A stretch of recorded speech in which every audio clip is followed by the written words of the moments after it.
Thank you very much for inviting me on such a prestigious conference. I would like to thank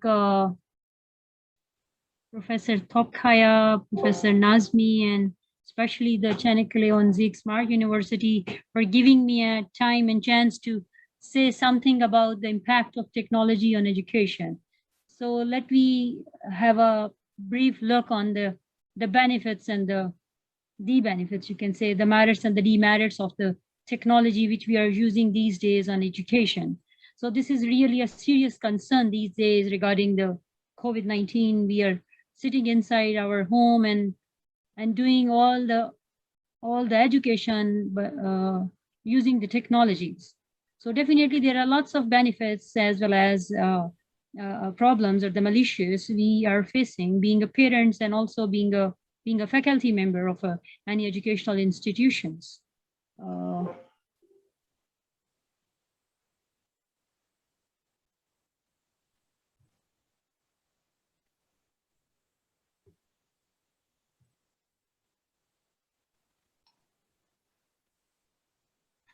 So the era of the 21st century is regarded as an era of the technology.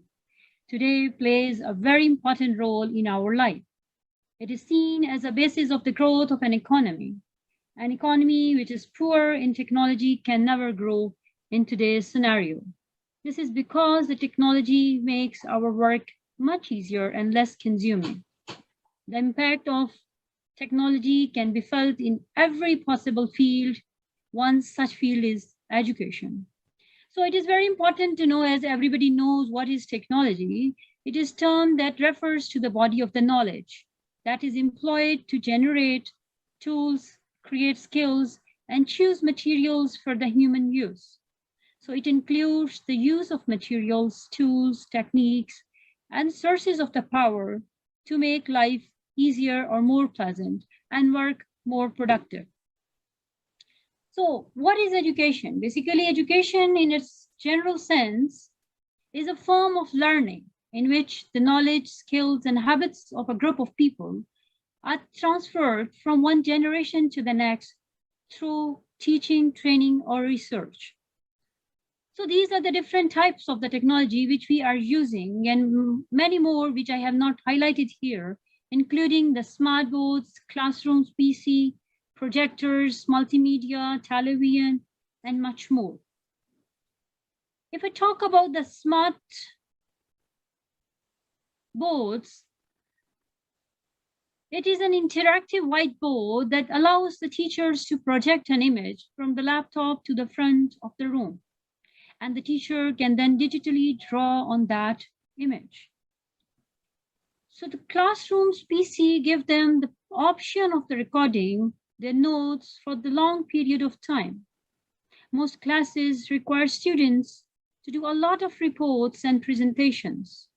You want a computer that will get this job done better than the rest. This allows the students to be more in tune with the learning by allowing them to have their own personal computers. There are projectors and also the multimedia which hook up to the teacher's laptop and projects the screen from the laptop to the whiteboard in the front of the room. So by doing this, it allows the students to see a larger version of what is on the laptop screen. And there is also nothing made you happier than seeing this when walking into the classroom as a kid or as a student. That can be used to show instructional DVDs or to be able to watch important current events. So let me look at the impacts of this technology, which maybe have the very small change, but have a huge impact on our education. There are positive as well as the negative impact of this technology on our education. The first and the foremost is enhanced teaching and learning.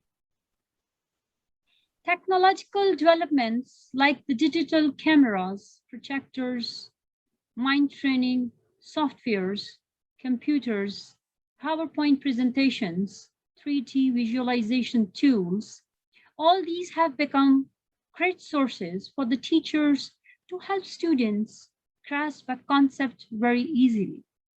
It has to be understood that visual explanation of concepts makes learning fun and enjoyable for the students.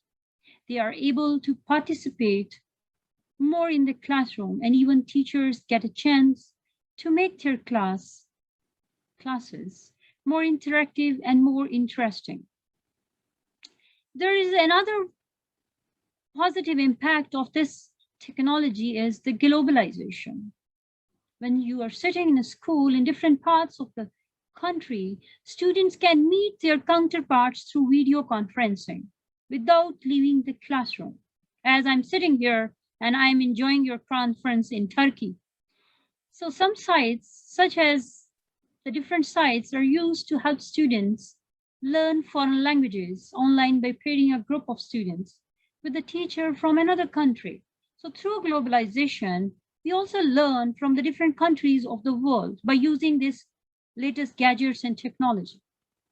There is no graphical limitations with the introduction of this online degree programs. There is hardly any need of being present physically in the classroom. Even several foreign universities have started online degree programs and courses that students can join. Distance learning and online education have become a very important part of education system nowadays. So we can say there are advantages of using this technology in our education system. It makes the students more excited to learn about through this technology instead of getting bored by sitting only one teacher in the class and delivering the lecture and the students start yawning. It helps the students with the busy schedules, freedom to work at home on their own time. And time is flexible for them to work anytime. It trains the students to learn new technology skills they can use later in the workplace. It decreased the paper and photocopying cost, promoting concept of green revolution.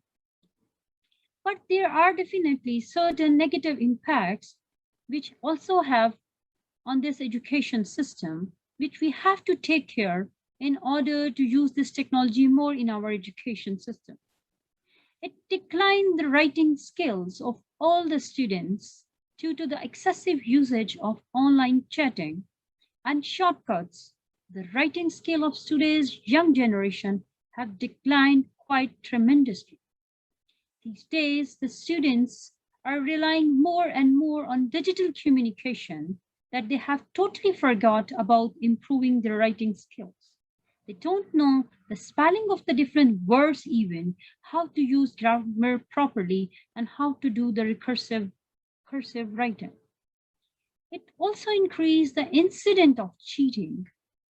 Technological development like graphic calculators, high-tech watches, mini cameras, and similar equipments have become great sources to cheat in exams. It is easier for students to write formulas and notes on graphing calculators with the least chances of being caught. And very importantly, the students are losing their focus on their education, on their courses, on their studies. The SMS or the text messaging has become a favorite pastime of many students. Students are seen playing with their cell phones, iPhones, day and night, or driving, and very often even between lectures. Being ever connected to the online world has resulted in the lack of focus and concentration in academics, and to some extent, even in the sports and extracurricular activities. So there are disadvantages or the demerits of using this technology in education system. Many experts and experienced people say that due to such technology in education, students' imagination is affected. Their thinking ability is getting reduced day by day.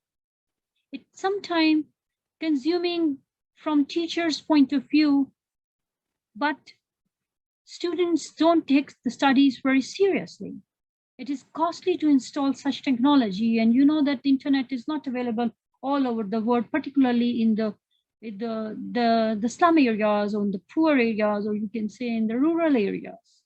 So they get not take benefit from such technology even. So there is a huge kind of the distinguish between the rich and the poor and the technology used people and the non-technology users. There can be health issues too when used over limit. Some students cannot afford modern computer technologies even. So if we talk about the positive and negative impact, being a faculty or the teacher or the academia person, we have to take the serious measures against the negative impact of the technology. And we use the hybrid system of technology versus the physical teaching in order to develop the interest, in order to develop the intention of the students. So my second part of presentation is that we look at the impact on higher education about the e-learning. The use of the internet technologies to deliver a broad array of solutions that enhance knowledge and performance. Learning is internet-enabled learning. Learning conducted via electronic media, typically on the internet. If I talk about the education market will be big. Growth is expected in the education market through this e-learning. Students' population in US colleges increased from 2 million to 13 million.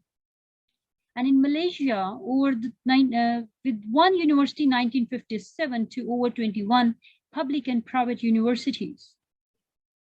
Very surprisingly, that US Army has established an online educational portal. And the future soldiers will not carry guns, but computers. So the truth of the e-learning is that internet has started reshaping education. Education will not be the same in the next decade. There is no going back. The traditional classroom has to be transferred and transformed. Many universities, colleges may not survive by the end of this decade. If you look at the internet users, which continuously increase from the 96% to, I guess, now the 99%, and most of the developed and even developing countries have the maximum number of the internet users all over the world. So there will be a big change of this e-learning going to be happening in the coming years.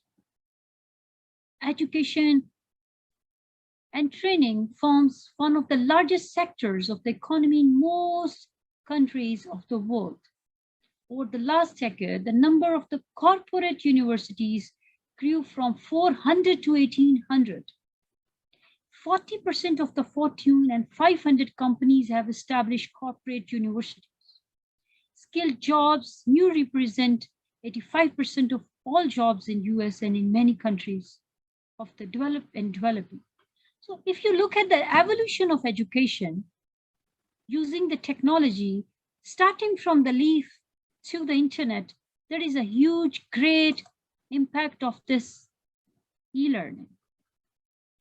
So we are here now, or maybe we move towards the satellite system. Yes.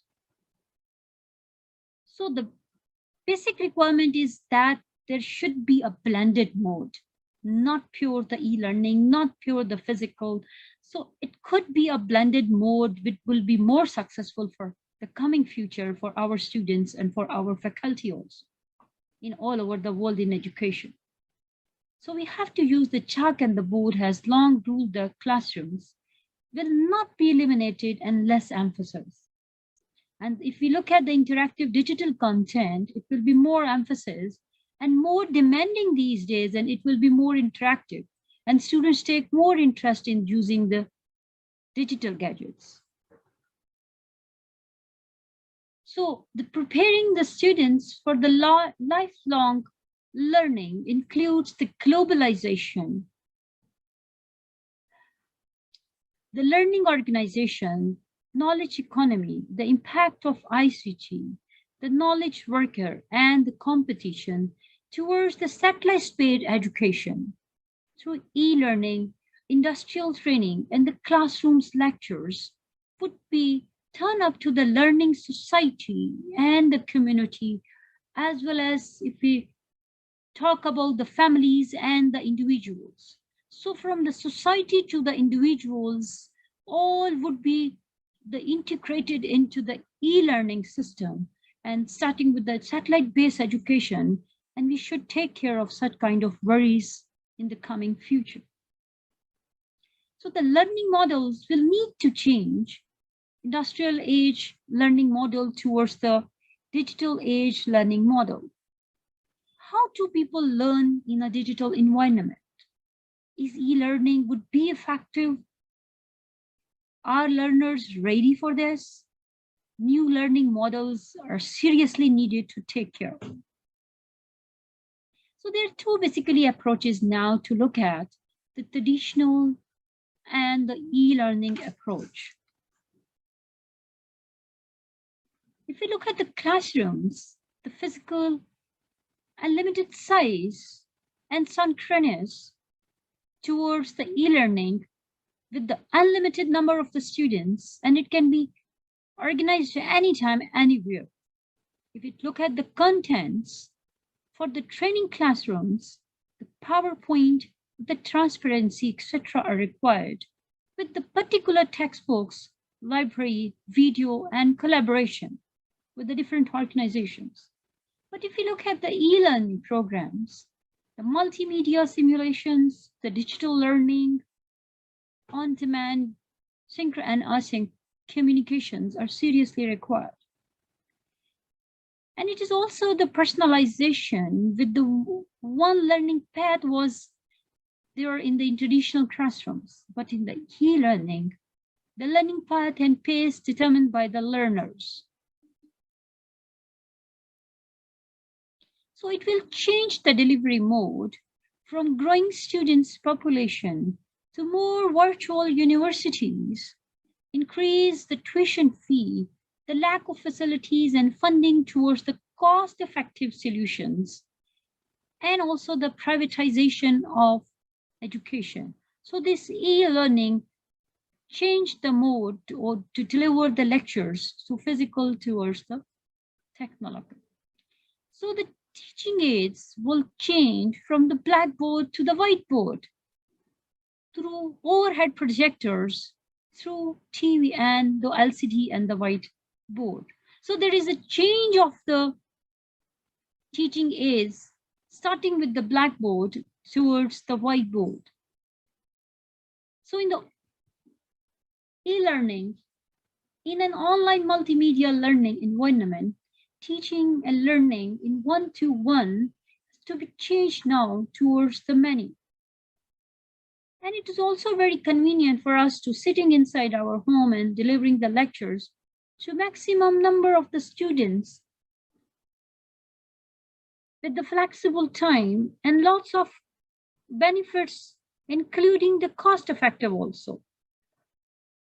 And we can develop the consistency in our education with the media easier to understand, and they can record the lectures and repeat as many times as they can for better and more understanding. And it would be easily monitored for the administration to look the work accurately and precisely. So now the worry is, what are the teachers' obligations?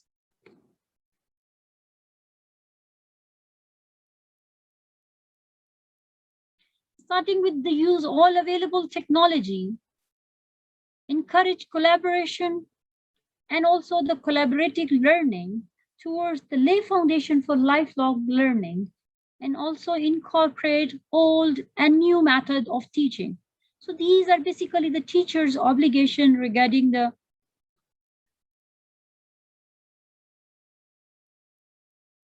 new era. Building an e-learning culture with the self-directed towards the self-motivated and self-regulated, and the lifelong learning towards the learners. If I talk about the teachers, they have to develop the knowledge and skills towards the students, and understand learning and its needs, facilitate the learning and create learning opportunities. And for administration, create learning environment, provide ICT infrastructure and resources for the lifelong learning. So this is the triangular which have to work together in order to make more digitalized education system. So these are the tools, starting with the email, where every teacher should have an email account, communicate with the students, with the parents, can attach the files, the lectures, the videos, and make most cost-effective and time-effective. They can also chat by different ways, through participation, through contact, through their parents. They also use the online forum by asynchronous discussion forum, can create the discussion group, could post a question and request students to comment, can post their students can post their comments. They can encourage community participation. Collaborative learning can be fostered, and feedback from the diverse culture. So through online forum, this e-learning is a very effective tool to engage maximum communities and the students and the number of the people. There is also very serious kind of the website which can be used, a wide range of the material available.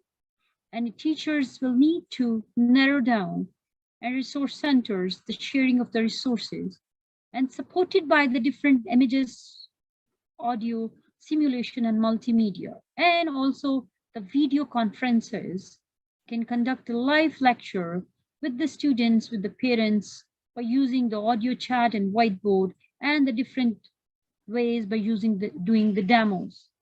And also the learning management system.